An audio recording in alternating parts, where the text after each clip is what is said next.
The Morgan and Peace program this year has been fun, has it not? We're talking about the uncirculateds, the proofs, the reverse proofs, and they've actually told us they're coming back in 2024. More fun on the horizon.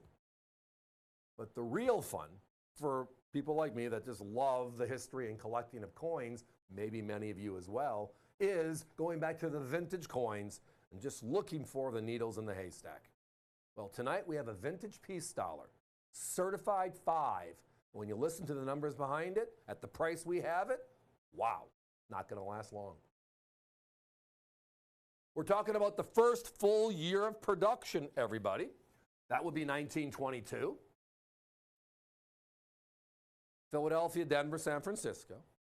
The key coin in 65 and higher is Philadelphia. And the reason why is very simple once you understand the basics. If they make low mintages, the coins are being struck at a much slower pace, right? When you make high mintages, because you want to get the coins out there in circulation, and that was the deal.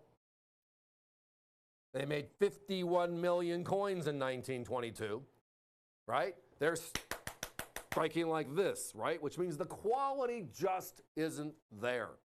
They're uncirculated, they look beautiful, but the detail isn't there. A 65 peace dollar, look at this. Scorcher, and it's not a high relief. But here is where it gets to be boggling to the mind on value, right? A regular uncirculated 22 peace dollar in a capsule, 6 grades lower than this, is 126 bucks. The exact same coin you're seeing on your screen. One of our competitors had it within the last 10 days, advertised, you might have seen it if you watch the other shows, at $295. The same coin. The same coin. We're $120 less, period.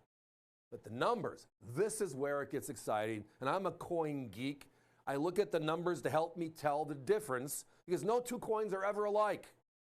Mintage figures, which is what we used for a long time, right? The red book, the black book, the blue book, the guidebooks, right? How many were made? Helps us determine how many are, well, is it valuable or not? The lower the mintage figure, traditionally, the better the coin, right? But we learned something when the certification services came out. Because every coin they see, no matter what the grade, they post the grade. So if they made a lot of them, and a lot of them are out there, we're going to see a big number, right? And the finest struck Morgan dollar was the 1881S. All right? And I'm bringing that up because many people, the experts, the Loves, the Highfields, right? The Millers, all the big authors of the Morgan dollar guides that we use just as information. They spent a half a century each on their cause, and we use their information every day.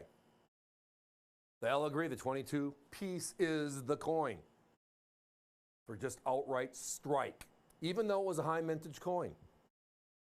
If you go to the 81S, it has a mintage that's lower. They've seen 293,000 coins, but in 65 grade, they've seen 79,307. Well, if it's the finest struck coin, there should be more of them in higher grade, right? It's logical, it's a flow, it stays with it. When you go to the 1922 piece, the Peace Dollar series, the population reports by PCGS say that they've seen 168,712 coins. Wonderful, great.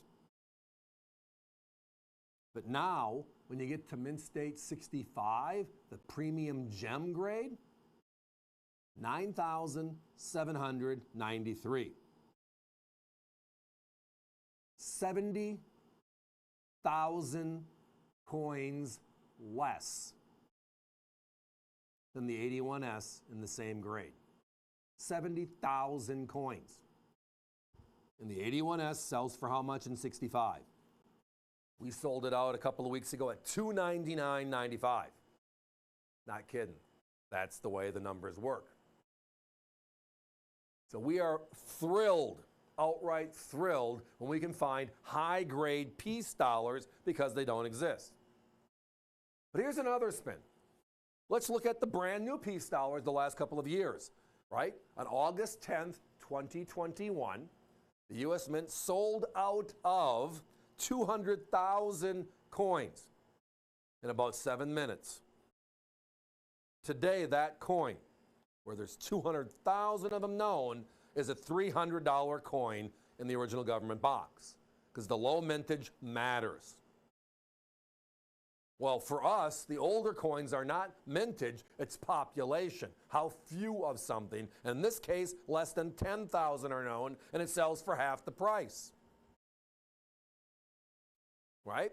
This year's peace dollars, the uncirculated from earlier this year, Philadelphia, in 70, which is high grade, we're looking at 25, 30,000 coins out of 275,000. Natural.